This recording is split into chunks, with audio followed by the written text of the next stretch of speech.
I am very excited to get a chance to share a few words about Prophet sallallahu alaihi wasallam.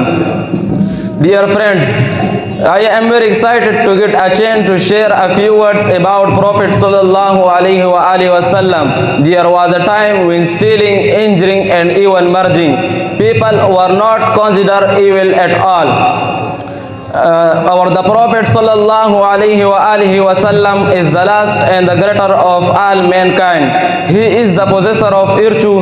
He is the high of all mankind and best creation of Allah. He was born in Mecca in 571 AD.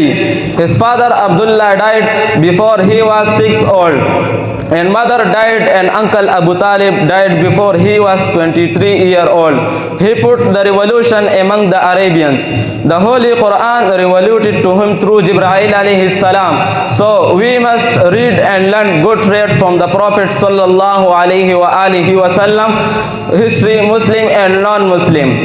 Yes, he is my hero and my role model.